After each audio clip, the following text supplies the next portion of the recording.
Amma ba'd. Ma'asyiral muslimin wal muslimat jamaah salat fardu subuh yang saya ta'zimi, saya hormati, khusus Bapak Ustaz Syamsuddin, pengurus DKM Masjid As-Salam, para asatiz, ustazah, bapak-bapak, ibu, tetangga masjid yang saya hormati, saya ta'zimi. Mudah-mudahan pagi ini dan seterusnya rahmat Allah, kasih sayang Allah turun kepada kita semuanya berupa panjang umur, sehat walafiat, terjauhkan dari musibah, dan mudah-mudahan semua hajat-hajat kita Allah kabulkan insyaallah, amin ya rabbal alamin. Apa kabar Pak? Bu sehat? Istri sehat? Ibu, suami sehat? Anak sehat? Saudara sehat? Tetangga sehat? Dompet sehat? Sehat. Baru tanggal 11 insya Allah dompetnya masih ada sehat. Alhamdulillah. Saya terima kasih kepada para pengurus DKM Masjid As-Salam yang telah memberikan kami kesempatan untuk silaturahim ke masjid yang indah ini, Masjid As-Salam. Mudah-mudahan ada manfaatnya bagi kita semuanya, khusus bagi kita. Allah aqrabul qadim wa la tamutunna illa wa antum muslimun. Bapak Ibu saya hormati, alhamdulillah saya melihat masjid ini sudah bagus. Kemudian mudah-mudahan kalau hari ini sekitar 2 shot, mudah-mudahan minggu-minggu berikutnya bisa full sampai ke depan. Kira-kira bisa nggak? Saya ingat waktu saya kuliah di Universitas Indonesia di Depok, salah satu pemikir Islam di Indonesia namanya Ustaz A.M. Saifuddin. Beliau pernah kedatangan tamu-tamu dari Jerman, dan beliau ditanya, Pak Prof, apa kira-kira tanda-tanda Islam maju di Indonesia? Terus beliau jawab bilang, Islam maju di Indonesia kalau masjid sudah dibangun di mana-mana. Kira-kira benar nggak? Kalau masjid sudah dibangun di mana-mana, itu menunjukkan bahwa Islam itu maju. Alhamdulillah Indonesia itu termasuk negara yang banyak masjid di daerah sini termasuk. Tapi kalau Bapak Ibu jalan ke Pontianak, dari Pontianak terus jalan ke daerah Singkawang, ada yang dari Pontianak? Bapak enggak? Ada yang dari pernah ke sana. Setahun yang lalu saya ke sana dari Pontianak, kira-kira 6 jam ke Singkawang, ya. Itu yang banyak bukan masjid, Bu. Yang banyak apa? Kelenteng. Karena ternyata Singkawang itu adalah kota 1000 kelenteng. Karena kebetulan wali kotanya juga China. Jadi pinggir-pinggir jalan itu lebih banyak kelentengnya dibanding masjidnya. Nah kemudian orang Jerman ini bilang, nggak gitu Prof, Islam maju kalau jamaah sholat subuh sama dengan jamaah sholat Jumat. Halo? Islam yang maju kalau jamaah sholat subuh sama dengan jamaah sholat Jumat. Gitu. Kira-kira ada nggak? Tapi Profesor A.M. Saifuddin, kata-kata profesor yang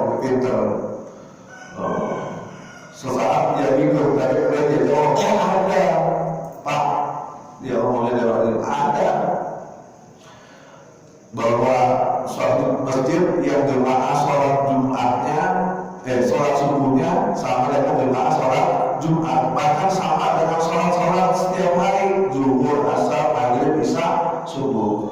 Oh ada, kata Profesor saya di mana? Di pesantren. Bener nggak kira-kira? Iya. Karena di pesantren itu anaknya enggak sholat pasti kena hukum. Jadi jumlahnya itu Jumat ya banyak, sholat subuh juga banyak. Walaupun ada anak-anaknya kadang-kadang waktu sholat ngumpet di toilet. Karena saya ngalamin gitu. Anak saya di bawah pesantren di Darul Quran.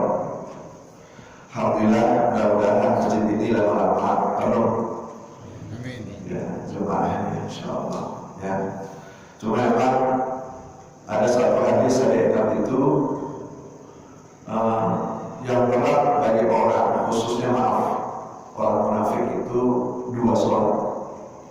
Satu sholat isya, yang kedua sholat subuh. Ya. Saya kalau sedang berada di Madinah itu, saya selalu masuk ke pintu nomor 19. Di sana ada satu orang Indonesia yang menjadi doktor, namanya Ustaz Firanda. Salah satu ceramah berbahasa Indonesia di Masjid Nabawi itu di pintu 19 itu Ustaz Firanda. Tapi sekarang dia sudah nggak di sana, sudah pulang ke Indonesia. Salah satu ceramahnya saya dengar bahwa Nabi ketika sholat subuh juga pernah kesiangan. Diceritakan bahwa ketika terjadi perang Tabuk itu batas antara Madinah Mekah. Itu peristiwa perang yang terjadi ketika musim dingin. Kalau kayak kita kemarin Pak, yang musim hujan dulu, sekarang kan alhamdulillah ya, alhamdulillah terang. Bahkan kalau terjadi angin di daerah Tabuk itu, maka kamu jangan berdiri, karena kalau anginnya datang, kalau Bapak lewat di sana tuh ada bacaan warning, attack, desert, ya, serangan badai pasir, gitu. Jadi kalau angin datang itu orang disuruh terpuruk karena saking kencangnya angin, bahkan ikat otak-otak kamu, jangan sampai otak pun ke bawah angin, gitu. Lah, itu terjadi perang Tabuk. Hari itu yang menjadi komandannya adalah Bilal bin Rabah. Kenapa Bilal? Siapa? Anak saya perempuan namanya Bilal. Komandannya Bilal, ya. Lah, hari itu Bilal kesiangan, hingga puluhan ribu tentara juga kesiangan, termasuk Nabi besar Muhammad Shallallahu Alaihi Wasallam. Cuma dalam sejarah Nabi Muhammad itu kesiangan cuma 3 kali sholat subuh. Halo, Rasulullah sholat subuh sepanjang hidupnya kesiangan cuma 3 kali. Kita berapa kali? 1 kali ya. Itu pun kesiangan karena terjadi pada saat perang. Situasinya dingin, anginnya kencang, kelelahan. Beliau menjadi komandannya Bilal, dia kesiangan sholat subuh. Gitu. Memang berat sholat subuh dan isya, terutama bagi orang-orang yang munafik. Ya. Jadi ada 2 sholat yang menurut hadis itu berat dilaksanakan, khususnya bagi orang-orang munafik. Kalau kita tidak mau disebut bagian dari orang yang munafik, maka rajin-rajinnya sholat subuh. Insya Allah mudah-mudahan semuanya sehat, kita sholat subuh terus. Ya. Karena apa? Karena 2 rakaat sebelum subuh, ada yang mengatakan sholat fajar. Ada 2 pendapat ini sholat fajar itu. Ada yang melaksanakan sebelum subuh, ya. Ada yang melaksanakan ya setelah azan. Kalau saya ditanya, Ustaz, sholat fajar itu yang mana? Yaitu sholat sunat qabliyah itu. Sebab kalau beberapa buku yang saya baca, Rasulullah itu habis sholat tahajud ditutup dengan witir, kemudian dia rebahan tidur menunggu waktu datangnya sholat subuh. Saya pernah mencoba begitu, Pak. Bangun jam 2, jam 3, kemudian sholat tahajud 11 rakaat, saya rebahan. Alhamdulillah 14. Jadi sekarang metodenya saya ganti, itu hanya istri saya, bukan ikut. Jadi metodenya jam 3 saya bangun, setengah 4 paling lambat bangun, kemudian sholat tahajud sampai dengan subuh gitu.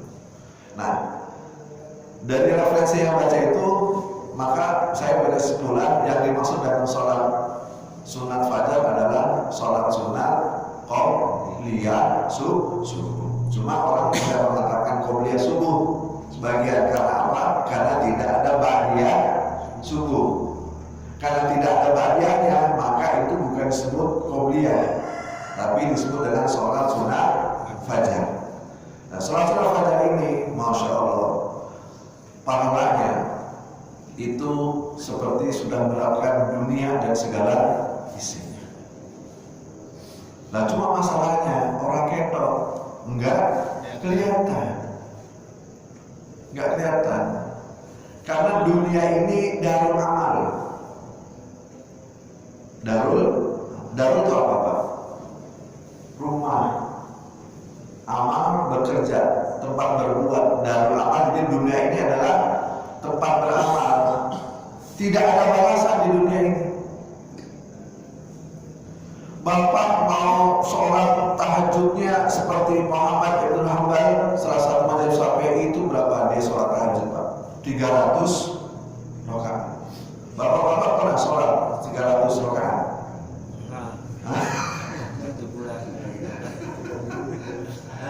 Ya, ini kalau kita sih wajah-wajah 2 rakaatan ya, itu udah cakep banget.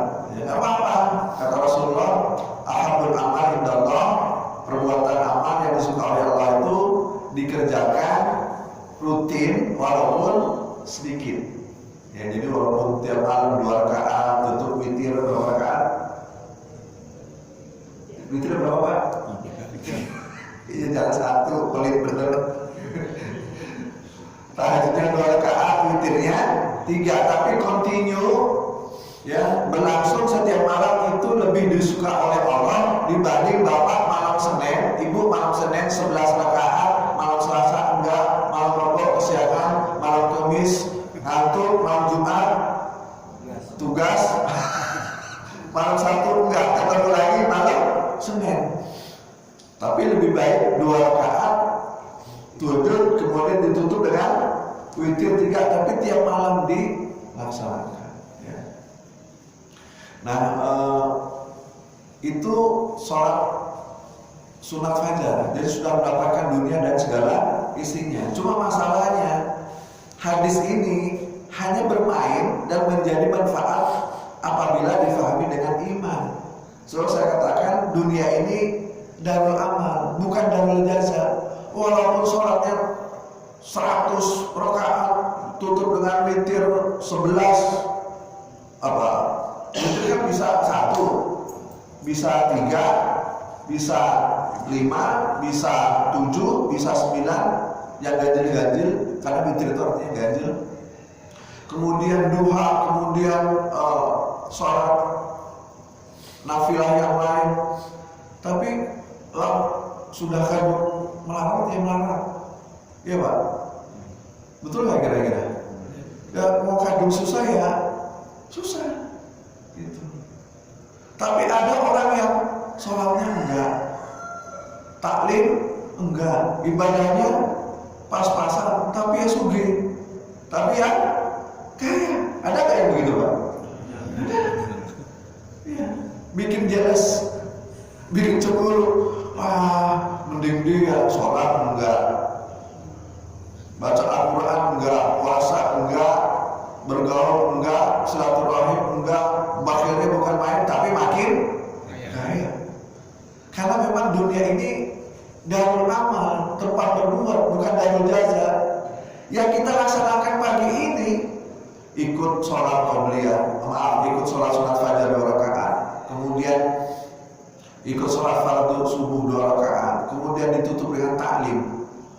Kata Rasulullah dalam sebuah hadis itu, ya Abadar, wahai Abadar, hadis yang diriwayatkan Ibnu Majah, ya Abadar, Allah ta'ala, kamu keluar bersegera. Ngapain ya Rasulullah? Fata'allam, belajar. Begini Pak. Halaqat muntadrim, fata'allam ayatin min Allah khairum min antusaliyan bi ataraka. Apabila engkau keluar dari rumah kayak kita nih, ya, kata Ustaz ini dari jauh-jauh cabai ini tadi keluar dari Gansola Ustaz. Sini rumahnya. Ya. Keluar ke masjid, keluar ke taklim, kemudian menuntut ilmu. Yang dibicarakan di dalamnya adalah ayat Allah, yang dibicarakan di dalamnya adalah hadis Nabi Muhammad SAW. Khairun, lebih baik antusoliyah daripada sholat apa? 100 rakaat. Halo, Pak, pernah sholat 100 rakaat? Hah? Ibu pernah sholat 100 rakaat? Prank?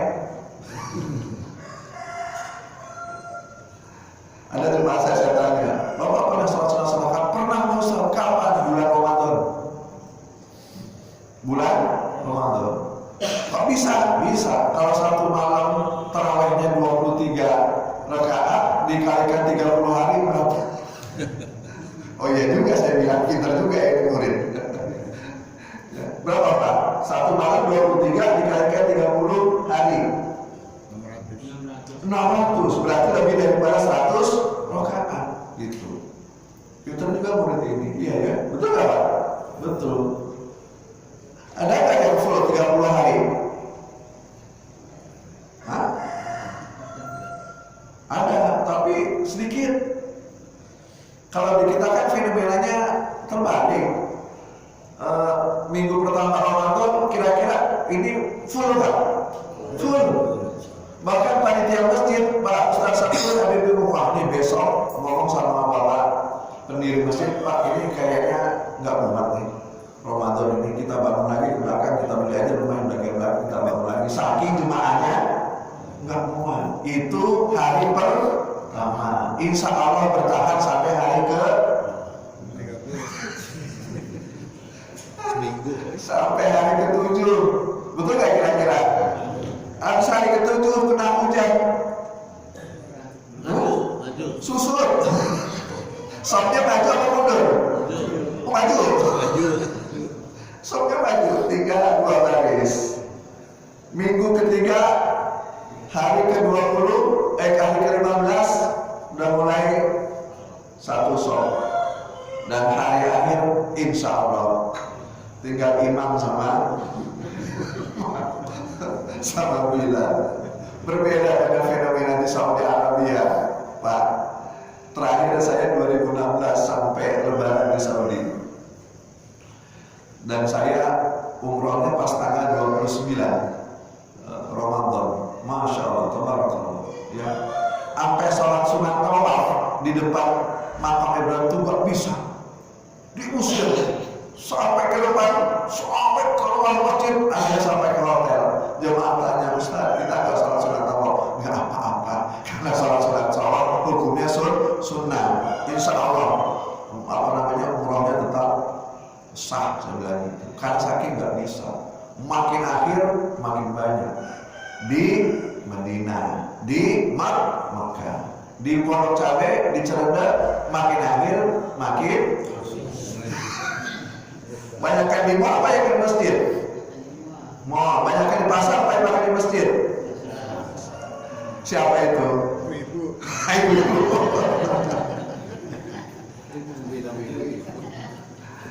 Ya, Masya Allah. Ya. Jadi memang masalahnya adalah berkaitan dengan iman. Sampai bibir saya doyan, kata orang Celendek itu, berbicara tentang ini pahalanya luar biasa ini, tetap kalau imannya nggak main, nggak.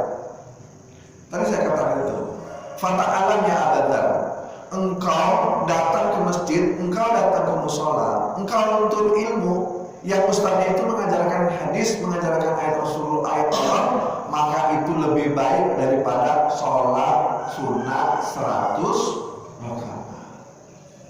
Halo,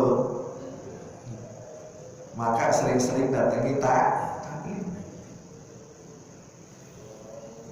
Kalau udah sering-sering datang taklim, duduk 1 jam, setengah jam dengerin taklim, ibu bapak gak usah sholat sunat 100 rakaat, karena duduk di situ sudah sama dengan sholat sunat 100 rakaat.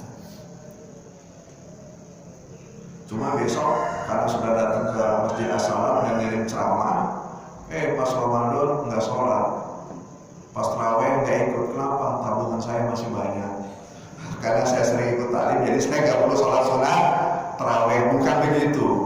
Karena itu bukan substitution, bukan menggantikan, tetapi equivalent, seimbang, ya, dengan sholat sunat 100 rakaat. Cuma habis kalian, saking mulianya, saking berkahnya, saking tingginya kedudukan orang yang berilmu itu, maka menuntut ilmu di sisi Allah itu jauh lebih baik daripada ibadah. Bahkan tidurnya orang yang berilmu lebih baik daripada ibadahnya orang yang ahli ibadah tanpa ilmu. Halo? Halo? Udah ya? Sampai jam berapa Pak? 7. Sampai jam 6. Tega amat Pak. Gitu. Karena man amila amalan bi ghairi ilmin mardudatun la tuqbal. Orang yang berbuat beribadah, beramal, kemudian tidak bisa didasari dengan ilmu, maka dia akan tertolak, Pak. Ya. Bahkan saya pernah Jumat di Bekasi. Ketika itu khatibnya menyampaikan ada orang yang sudah 50 tahun dia ibadahnya rajin luar biasa, tetapi ternyata sholatnya itu tidak terterima. 50 tahun sholat tapi sholatnya tidak terterima. Kenapa begitu? Karena dia tidak tahu apa yang dibaca dari mulai Allahu Akbar sampai salam. Sholat itu kan dimulai dengan takbir, diakhiri dengan salam. Karena dia tidak pahami, maka nyaris dia tertolak. Cuma saya bilang sama teman saya, ini mesti dijelaskan. Sebab kalau ada orang awam mendengar dia mengatakan hadis itu, dia bisa berhenti sholat. Betul Pak kira-kira? Ya elah, sholat 60 tahun, ya Pak. Kemudian kagak diterima gara-gara saya nggak paham bacaannya. Bisa terus saya kata gue berhenti aja sholat. Lebih baik gak sholat, itu bahayanya. Ya. Maksudnya adalah hadis ini menunjukkan bahwa sesuatu yang dilakukan berdasarkan ilmu itu akan jauh lebih manfaat, jauh lebih baik daripada hanya berbuat beribadah tapi tidak pakai ilmu.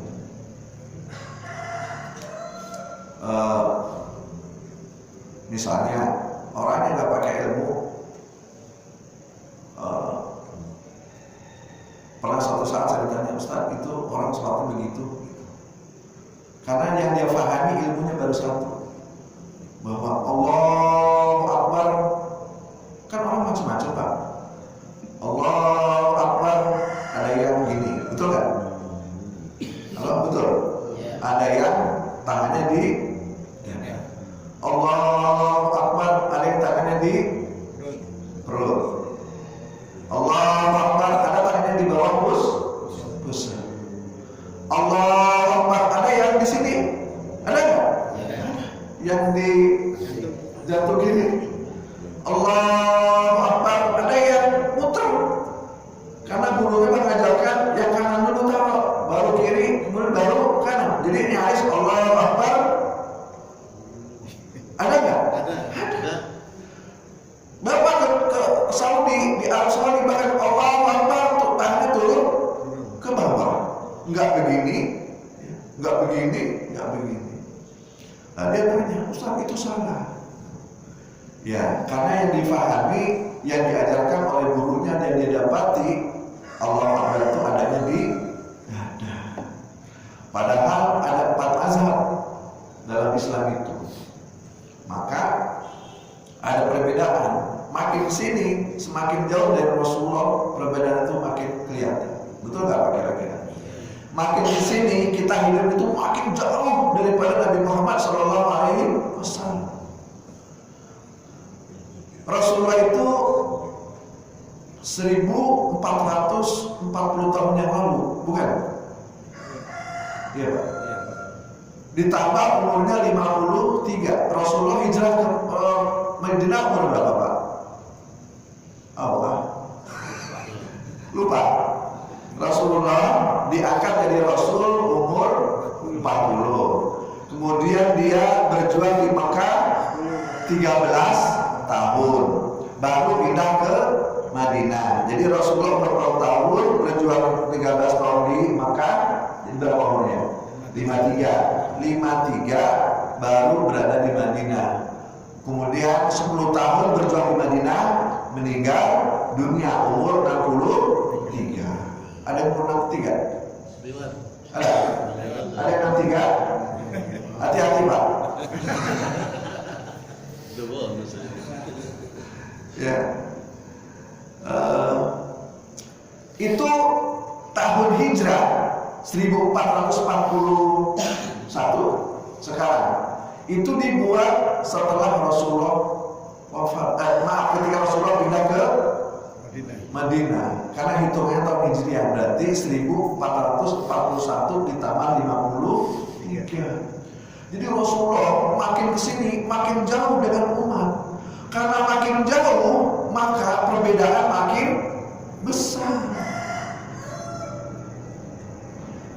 Karena perbedaan makin besar, Rasulullah mengatakan al-ulama warasatul anbiya. Ulama itu pewaris para nabi. Kalau kita tidak bisa mendekati Rasul, kalau zamannya sudah jauh 1400 tahun yang lalu, maka kita dekatilah sungai-sungai yang bermuara kepada Nabi Muhammad. Yang sungainya itu bersih, yang sungainya itu mengalir bersih, airnya jernih, bisa kita serap, yaitu para ulama ahli fikih.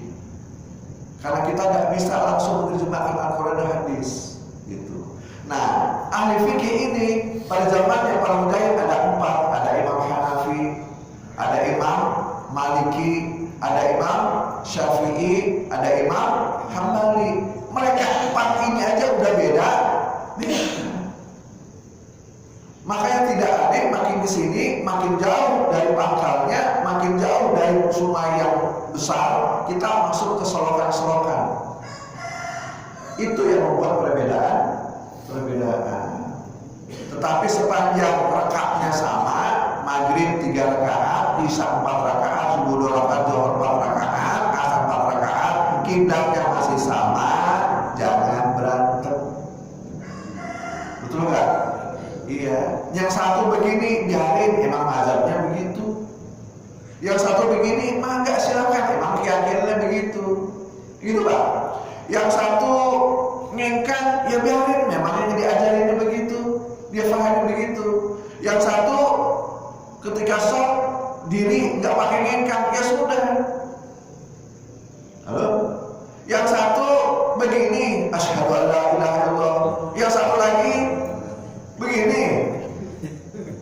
Yang satu lagi muter, ada nggak? Ada. Yang satu lagi asyhadu an la ilaha illallah, baru begini turun kalau udah salam. Ada yang baru at-tahiyat langsung, ya sama, yang penting jangan begini.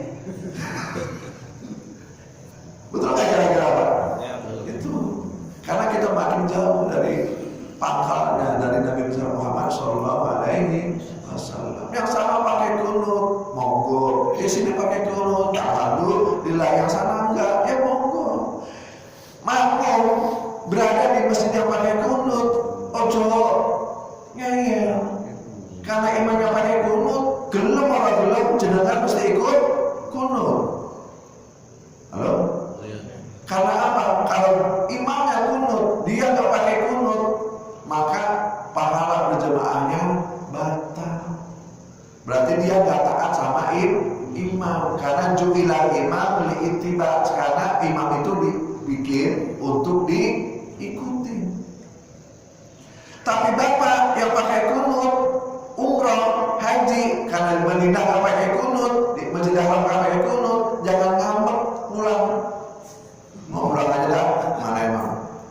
Imamnya pakai kunut, batal hajinya, batal umrohnya, karena rata-rata di Madinah maka tidak pakai kunut. Yang pakai kunut benar, yang nggak pakai kunut benar, yang nggak benar yang mana? Iya.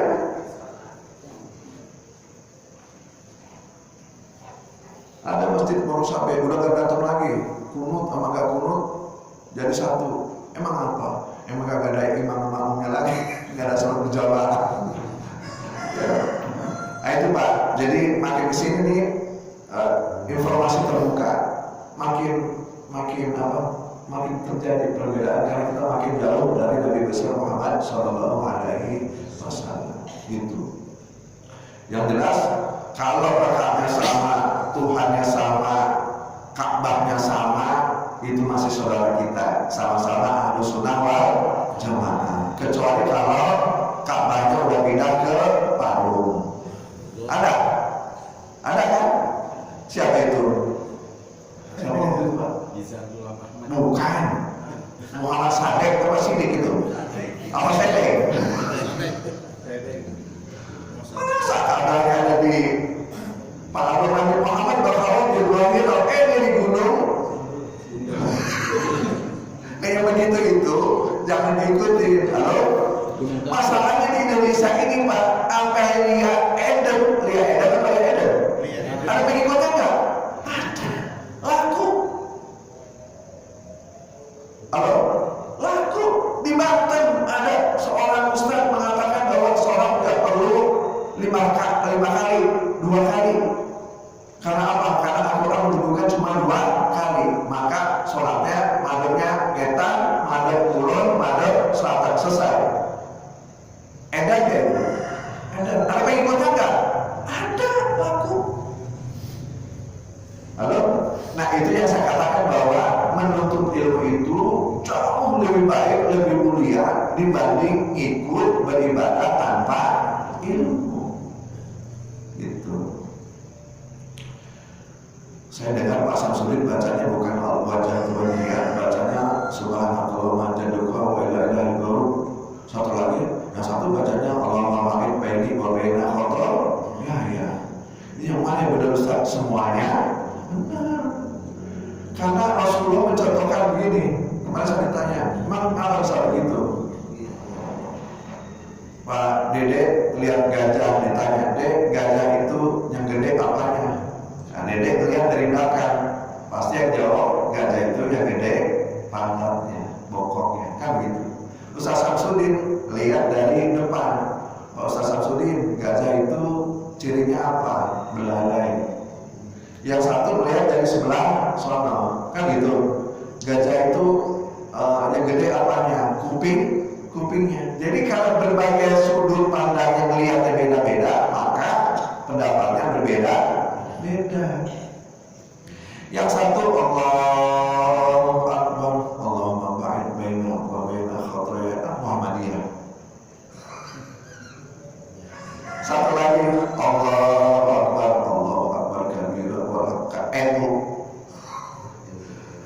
Allahu Akbar subhanaka wa bihamdika jaduka wa la ilaha ghairu salafi. Semuanya benar kan?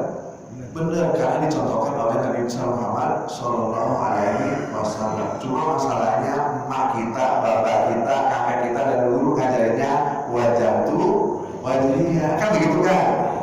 Pas zaman 2020 dengar temannya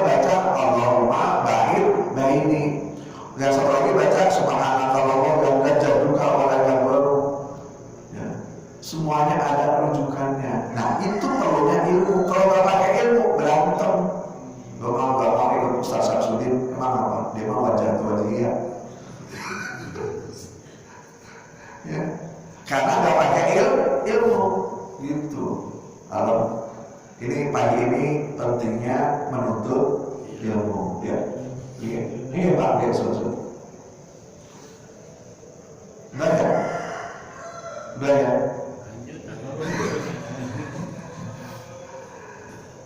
Jadi Allahu yarfa'u alladziina aamanu minkum walladziina utul ilma darajat. Allah mengangkat orang yang berilmu itu jauh lebih tinggi derajatnya dibanding orang yang enggak menuntut ilmu. Apa ilmu itu? Pengetahuan. Bahasa Inggrisnya itu knowledge. Orang yang berilmu beda memandang persoalan dengan orang yang berilmu. Contohnya listrik mati, lampu mati. Orang yang berilmu cuma tahu bahwa lampu itu mati. Tapi orang yang pakai ilmu dia cari ini lampu matinya kenapa? Apa bolongnya? Apa kabelnya? Apa listrik saklarnya? Iya, karena itu pakai ilmu. Enggak pakai ilmu, pokoknya fondasi itu semennya tiga pacul, ya. Salah. Pasirnya 3, semennya 1, airnya saya tahu sekali. Ya. Kalau yang pakai ilmu dia akan mengukur, oh kalau fondasinya batunya batu kali, nggak cukup tuh semennya cuma 1, terus supaya lebih kuat lagi semennya 2 pacul, pasirnya 3, semennya 2, airnya lebih banyak lagi supaya lebih sedikit supaya padat gitu. Tapi kalau nggak pakai ilmu, pokoknya pasir 3, semen 3, air 3, kira-kira jadi adukan nggak? Jadi cuma keseruan orang yang pakai ilmu itu bahayanya kalau tidak pakai ilmu. Faidatun ala kulli muslim wa muslimatin, dan menuntut ilmu itu tidak boleh berhenti. Tidak boleh berhenti, Pak, sampai sekarang. Kenapa? Karena berkembang terus dunia ini. Apalagi ilmu fikih, Pak. Bapak punya HP. Punya HP nggak, Pak? Punya HP? Punya HP. Di dalamnya ada YouTube, ada Instagram, ada WA. Tapi ada juga Al-Qur'an. Betul nggak? Ada download Al-Qur'an itu. Kira-kira kalau Bapak masuk WC, itu HP ditinggal apa dibawa? Bawa. Hah? Emang apa kalau ditinggal? Hilang. Ini kan ilmu fikih, Pak. Betul nggak kira-kira? Di dalamnya ada Al-Quran, tapi di dalamnya juga ada YouTube, ada Abdul Somad, ada Hidayat, ada Ustaz Anwar Zahid, tapi ada juga Wik. Halo? Ada TikTok apa toktik gitu, ya kan? Ketika Bapak masuk WC, itu HP, karena di dalamnya ada Al-Quran, itu boleh dibawa masuk apa enggak? Boleh. Boleh. Bapak? Hah? Tuh kan? Ini.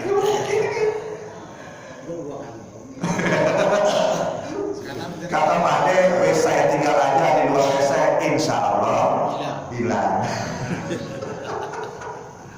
Lah terus gimana caranya? Boleh dibawa masuk WC? Boleh. Karena apa? Karena takul masolih ila daf'il mafasid.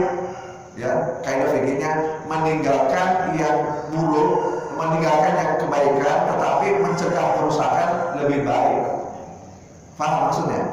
Contoh, Pak Ustadz dari rumahnya ke sini mau jadi imam sholat subuh berjamaah, ditungguin sama makmum.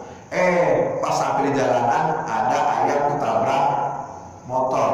Halo, ayamnya masih hidup, belum jadi bangke. Kira-kira yang dilakukan itu saat itu berjamaah dulu apa nyelamatin ayam dulu? Nah ya, itu kaidah tarkul masalih ila daf'il mafasid, meninggalkan yang baik untuk mencegah kerusakan. Maka Pak Ustaz ambil dulu tuh ayam, potong dulu, selamatkan, bismillahirrahmanirrahim, halal untuk dimakan. Di sini ada imam lain, ada Ustaz Samsudin. Udah ada yang azan dede. Jadi meninggalkan kebaikan, ya walaupun baik berjamaah, tapi mencegah kerusakan lebih baik. Jadi HP-nya dibawa ke WC apa ditinggal di depan? Bawa.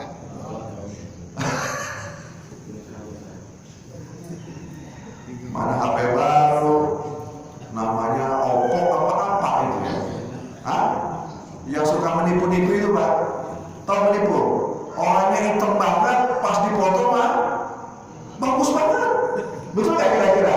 Sampai ada TKI Indonesia melamar wanita, ternyata nenek gara-gara di fotonya anak gadis ketika dinikahin pakai cadar dibuka nenek gara-gara apa? Gara-gara ya. Jadi saya katakan pagi ini adalah itulah pentingnya ilmu. Perlu belajar, nggak boleh berhenti. Itu kasus yang sekarang. Saya punya HP di dalamnya Al-Quran. Kalau saya tinggal hilang, kan begitu kan? Nggak ditinggal aja hilang, apalagi ditinggal gitu. Ya, Indonesia kan luar biasa. Kotak amal aja hilang, betul nggak kira-kira? Di Saudi itu maaf, sejelek-jeleknya Saudi masih relatif aman. Bapak ada lemari es yang isinya buah-buahan, minuman segala macam itu yang masukin duit keluar, itu di pinggir jalan aman, betul nggak? Mobil sebagus apapun di luar rumah aman. Di Cerendok, di sini kotak amal, iya. Ya Allah. Nah, kalau pertimbangan mencegah kerusakan daripada ngomel terus, HP-nya hilang, bininya dimarahin, anaknya dimarahin. Itu kan namanya kerusakan. Udah lebih baik bawa ke kamar mandi. Cuma syaratnya jangan dibuka Al-Qurannya di kamar mandi. Halo, ada satu buku saya beli di buku sini, namanya Nur ala Nur, cahaya di atas cahaya, karangnya Imam Ghazali. Takwanya orang di kamar mandi adalah diemnya dia. Halo, diemnya orang di kamar mandi itu takwanya kepada Allah. Kan orang sekarang enggak ke kamar mandi bawa koran, ada yang begitu? Ya. Halo? Kamar mandi bawa majalah. Di kamar mandi merokok, ada yang begitu? Yang mana orangnya?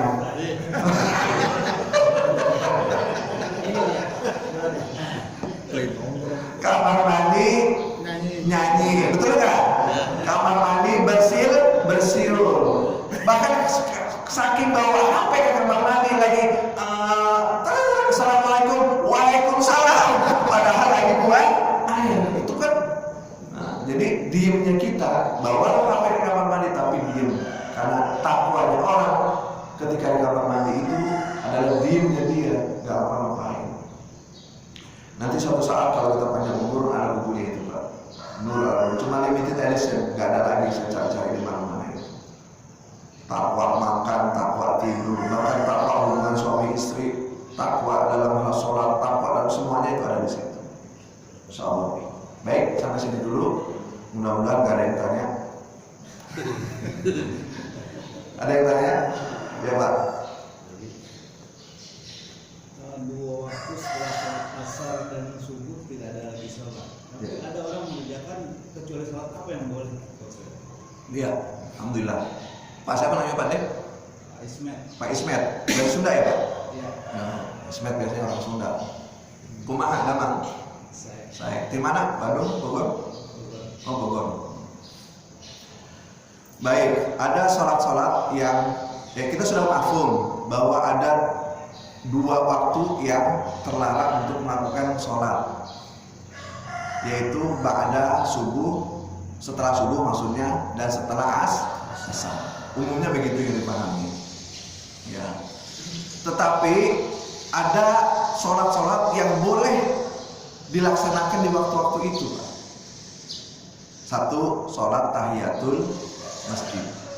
Kalau Pak Ismet datang dari rumah menjelang maghrib ke sini, tapi sebelum masuk maghrib, itu artinya apa? Habis asar. Kemudian dia masuk ke masjid, lakukan sholat tahiyatul masjid, boleh nggak? Boleh. Paham? Bapak sholat Idul Fitri pagi apa sore? Sholat Idul Fitri nggak ada yang sore ya? Sholat Idul Fitri pagi. Mau sholat suruh udah lewat, mau sholat duha belum waktunya, maka sholatnya apa? Tahiyatan masjid. Habis subuh boleh nggak? Boleh. Dua Pak. Satu sholat tahiyatan masjid. Yang kedua sholat jenazah. Halo? Sholat jenazah. Ada yang harus disegerakan dalam berislam itu. Satu, menyambut tamu. Kalau ada tamu, bu, kalau ada tamu buru-buru sambut, jangan sambut. Ya. Yang kedua, membayar hutang. Halo, punya hutang nggak? Kelihatan wajah-wajah Vario sama Revonya. Yang ketiga, bertobat kalau melakukan kesalahan, segera astagfirullahaladzim. Yang keempat, ngawinin anak perempuan kalau udah cukup umurnya. Jangan diseleksi itu. Kamu ngelamar anak saya udah punya mobil, udah punya motor, udah punya rumah. Ya pasti belum lah, ya dek. Iya kan? Masa anak umur 25 tahun udah punya rumah, punya mobil, punya motor, itu nggak masuk akal. Kecuali kayak Pak Ustaz Samsudin ngelamar langsung terima karena udah mapan kan begitu. Kita kadang-kadang suka nggak logis. Kamu ngelamar anak saya, emang kamu udah punya motor, kamu udah punya rumah, kamu ya nggak mungkin Pak, kecuali udah dapat warisan. Betul nggak kira-kira saya ngomong? Iya. Udah 4. Yang terakhir adalah mengurus jenazah. Kalau ada orang meninggal dunia, jangan tunggu Pak D dari Jogja. Mana itu masih ada tunggu.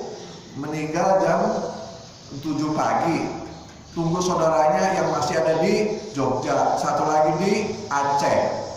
Mau berapa lama? Emang dia sampai ke tempat jenazah mau ngapain? Cuma nangis doang kan? Betul nggak kira-kira?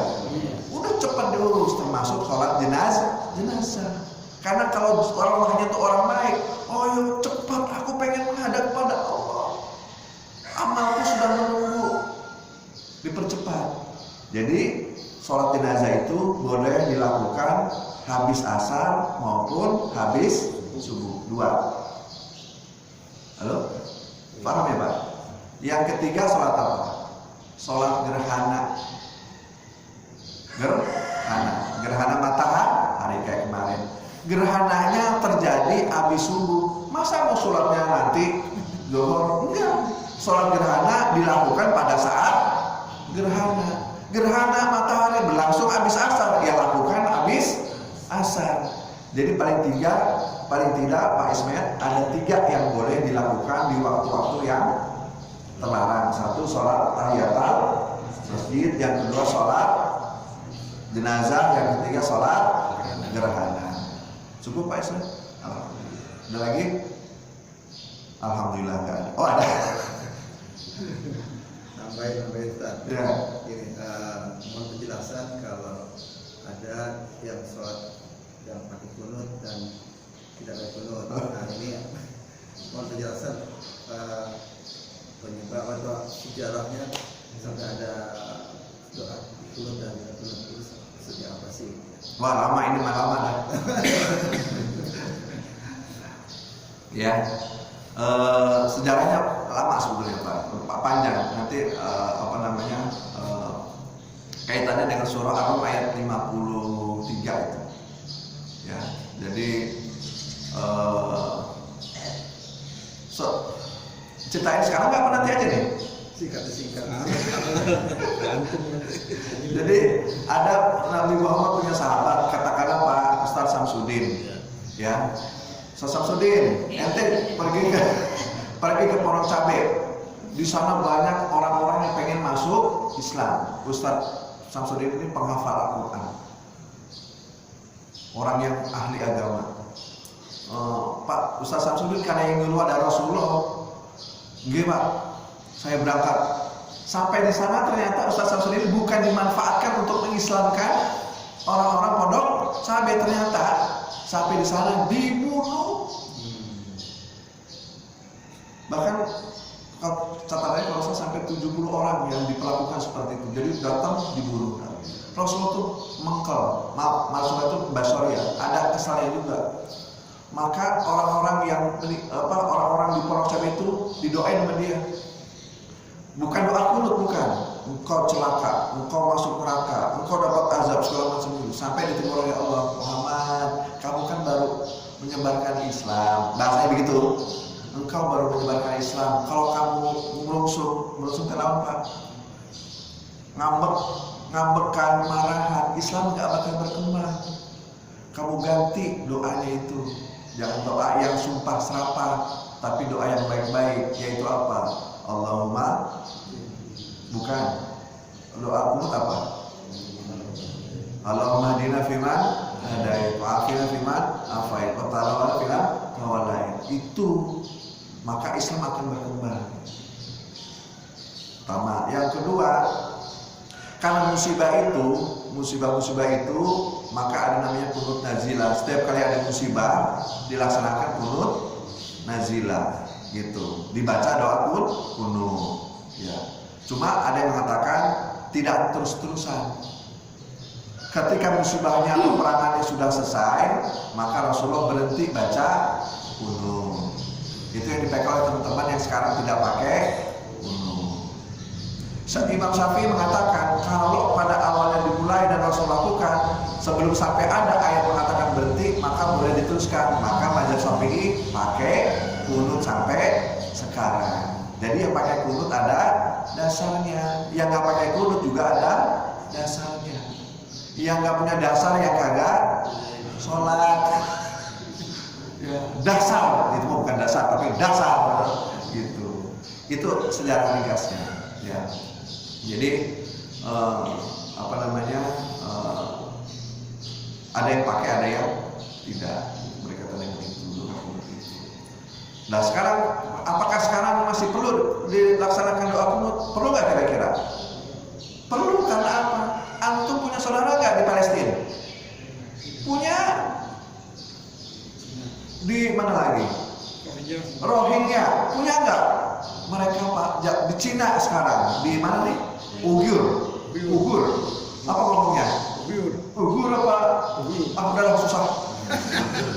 Di Uighur gitu kan, di Filipina, di Thailand, yang mereka itu jangan kayak kita duduk taklim seperti ini Pak.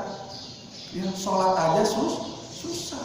Apakah nggak perlu kita bantu dengan sholat nazilah? Sholat apa? Dengan kunut. Maaf, kalau Bapak pernah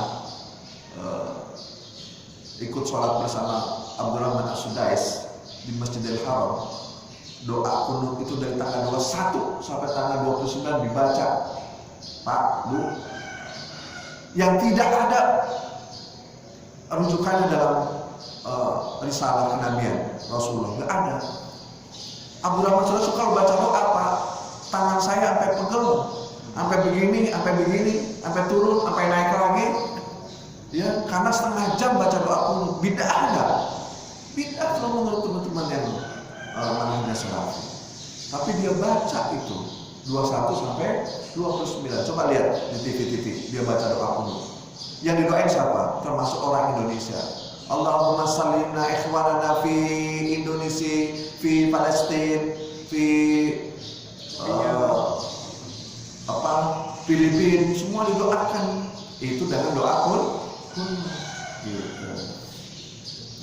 Cuma nanti ada berikut pertanyaannya, Pak Ustadz, kok doa kunut dibagi dua? Satu bersuara, satu enggak bersuara, benar enggak? Betul enggak Pak? Kan satu Allahumma hadina fiman hadait, terus wa afina fiman afait, wa tawallana fiman tawallait, wa barik fiman tawait, wa qina bi rahmatika syarra ma. Habis itu dia Bapak ngomong. Diam. Bapak baca apa? Diam. Apa? Kenapa begitu? Karena sisanya itu bukan doa, jadi nggak perlu diaminkan, gitu. Paham? Jadi yang Allah Madinah, ya Allah berikan kami petunjuk sampai birahmatika syarra ma qadai. Nah sisanya bukan doa, jadi tidak perlu diaminkan. Paham ya? Jadi pakai dulu teman nggak? Kalau imamnya pakai, ngikut pakai. Kalau imamnya nggak pakai, jangan kunut Sendirian.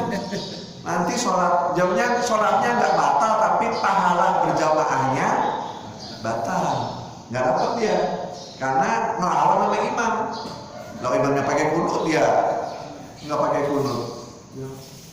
Bagi yang falas alhamdulillah. Tapi ada juga teman yang emang nggak mau pisah. Pokoknya masjid yang mana yang pakai kunut, orang mau pindah ke Sawangan, aku pindah ke Cinere, iya nggak pakai.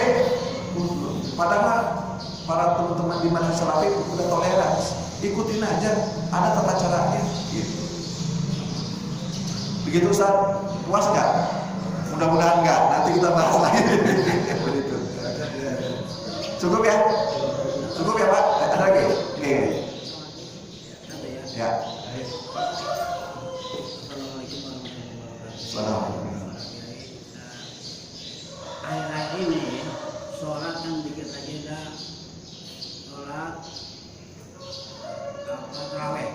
Nah, Ya, sebab itu ada anak kampung dia bawa 23, dia bawa 11, yang 11 diparanin.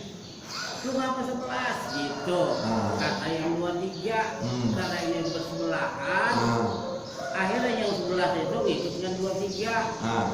Sebetulnya yang paling bagus yang mana itu? 11 atau 23. Ya. ini apa lagi nih?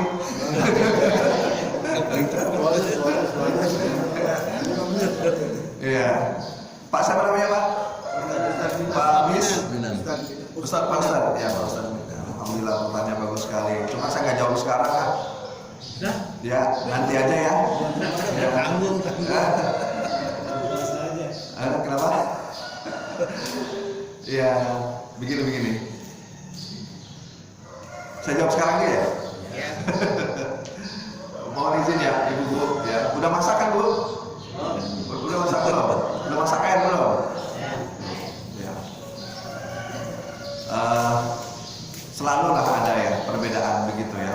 Karena yang 11 itu beliau merujuk kepada hadis yang diriwayatkan oleh Siti Aisyah radhiyallahu anha, istri Nabi besar Muhammad sallallahu alaihi wasallam. Apa kata Siti Aisyah menurut hadisnya, matan hadisnya? Aku melihat Rasulullah di bulan puasa maupun di luar bulan puasa sholat malamnya 11. Itu hadis, bunyi hadisnya.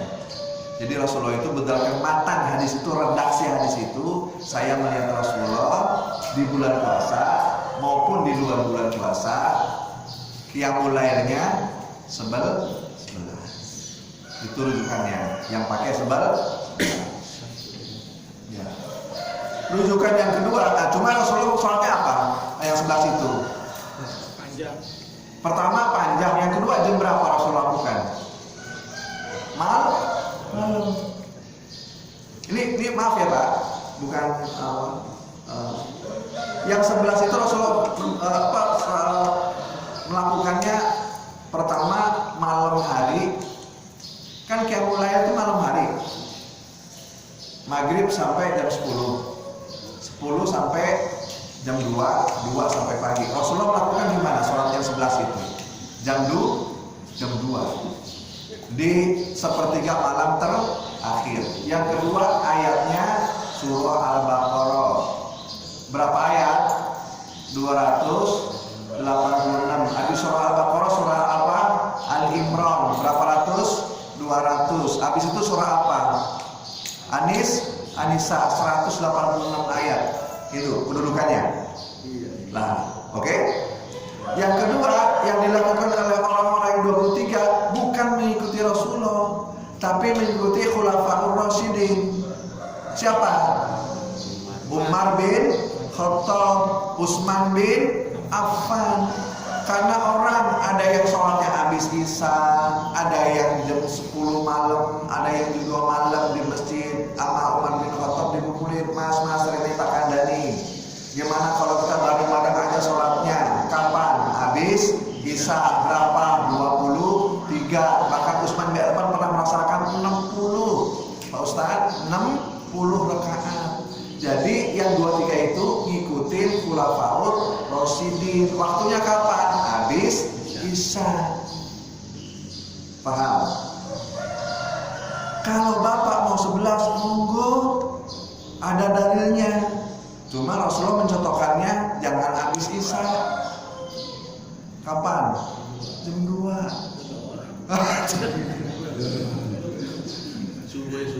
Yang ketiga, bacaannya panjang. Boleh nggak imam baca panjang-panjang? Nggak boleh. Allahu Akbar panjang.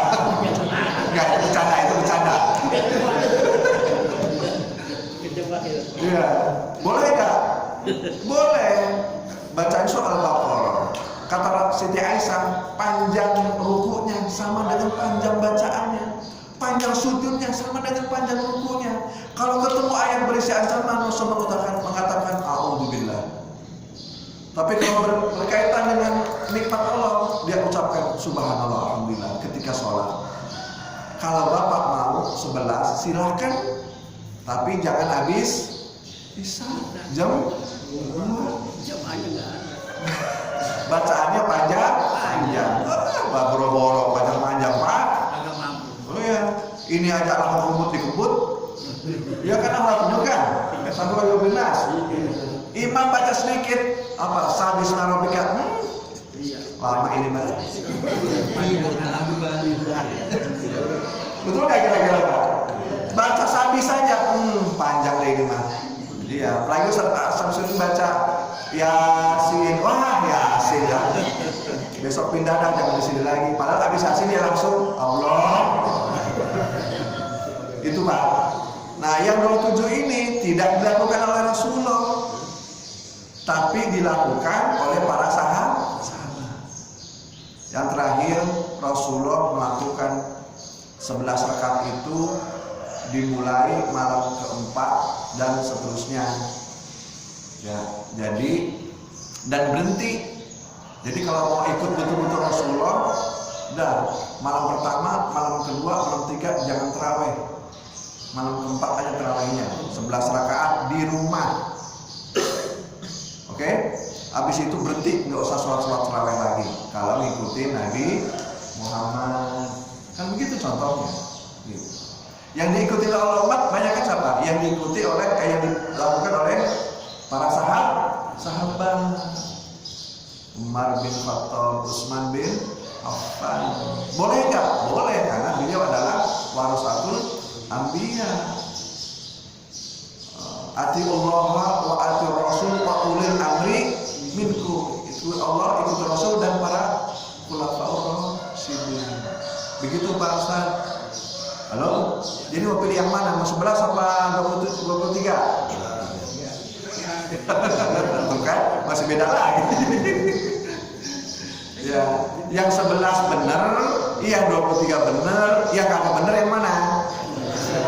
Iya, cuma komentar orang 11, 23, tapi kagak suek banget orang. Ngenyai doang tapi kagak melakukan. Itu yang bahayanya gitu. Aku nggak mau sholat 23, di 3 dia nggak lakukan. Aku nggak mau 23 kebanyakan, gue main 11 bukan nggak melakukan. Yang 11 kagak, yang 23 kagak. Bawaannya cuma nyetok. Ini bahaya. Paham Ustaz? Ya, silahkan. Ya. Di Madinah, di Mekah berapa rakaat? Pernah ke sana belum? Belum. Di Mekah 23, di Madinah 23. Bahkan 21 panjang Pak. Satu malam 1 juz. Cobain masih asalan 1 malam 1 juz. Insya Allah.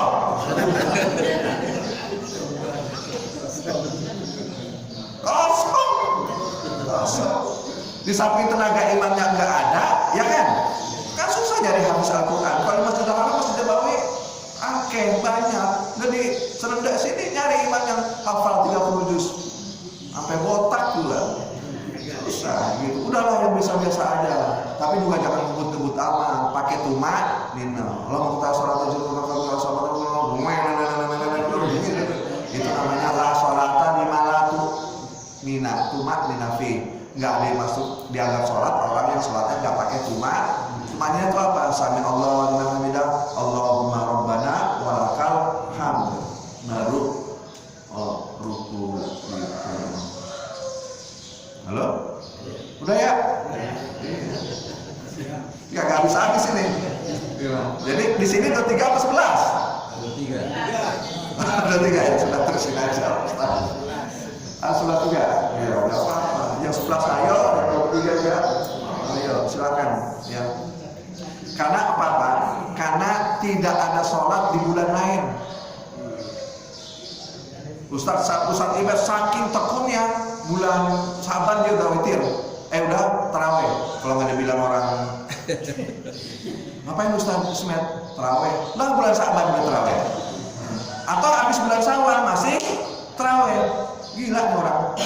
Orang udah selesai bulan Lebaran masih taraweh. Taraweh hanya ada di bulan Ramadan. Itulah keistimewaannya. Itu. Udah. Kita tutup dengan kafaratul majlis. Bismillahirrahmanirrahim. Subhanallah wa bihamdika asyhadu an la ilaha illa anta astaghfiruka wa atubu ilaik. Wassalamualaikum warahmatullahi wabarakatuh.